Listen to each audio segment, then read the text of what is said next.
So today we're going to start talking about being able to say that you went somewhere in the past tense yesterday, earlier today, a week ago, 2 weeks ago, whatever the case may be. When we first started talking about past tense, you guys were so excited. You were able to say that you ate or you played or you watched TV, but you just weren't allowed to say that you went somewhere, and I know you've all been dying to do that. So let's get started. On the next few slides, or the next couple slides, I've got sentences on them. So this is the first sentence we have there. We've got je vais à la boulangerie. We all know the boulangerie is that bread bakery, B&B, bread, boulangerie. But what is je vais? I know that you all know that je vais is I am going. And I'm sure that we can tell that I am going is in the present tense, like we're currently doing it now. Je vais, I'm going. Je vais à la boulangerie, I'm going to the bread bakery. Sentence here. We're going to switch it up. Now we've got je suis allé à la boulangerie.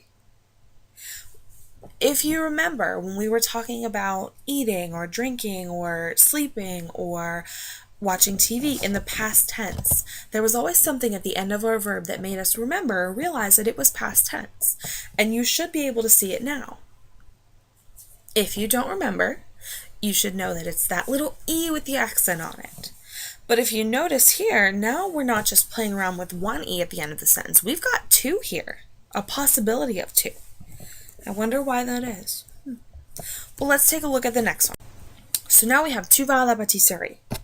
We know that tu is you. We know that tu vas is you are going. In the present, you are currently going to the pâtisserie, which is the pastry shop. We know that P, pastry, P, pâtisserie, to remember it that way. But now let's look at it differently. Now we've got tu es allé à la pâtisserie. There's that E with the accent again. There's the possibility of the extra E. And I know probably a lot of you are thinking, well, in the past tense, I thought we used the j'ai, tu as, il a, elle a, nous avons, vous avez, ils ont, and elles ont. But here we've got a different verb. It's not the j'ai, tu as. It's something different. So let's look at one more. Now we have il va à l'épicerie. We know that il va is he's currently going. This one.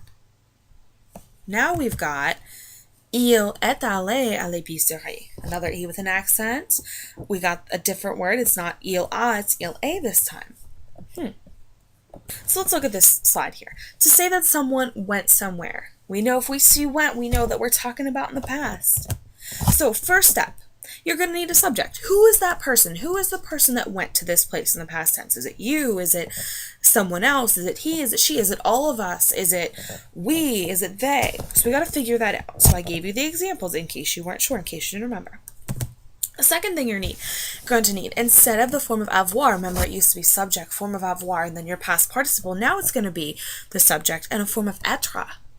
So instead of it being j'ai, it's going to be je suis. Instead of it being tu as, it'll be tu es, and so on and so forth. The next thing that we're going to need here is the correct past participle of the verb aller. So it used to be, remember, any verb we would take off the er ending and we'd add the e with the accent. Now it's a little different. And we have more than just one past participle. If you notice, we have a past participle for a male, a singular male. We have a past participle for a singular female. Then we have another one for a male group or a mixed group. And then a completely different one for a female group or, well, an all-female group. There's really no other way to describe it. So if we're thinking about it, take a look on the left-hand side is the male group. We notice how many E's. Exactly, we have one E. And then on the right, we have the female group. We've got two E's. Exactly, so if we remember and we think real hard, we know that when we're talking about feminine things that we add those extra E's on there. So what we're going to do is I'm going to show different slides. I'm going to have a subject at the top just like this.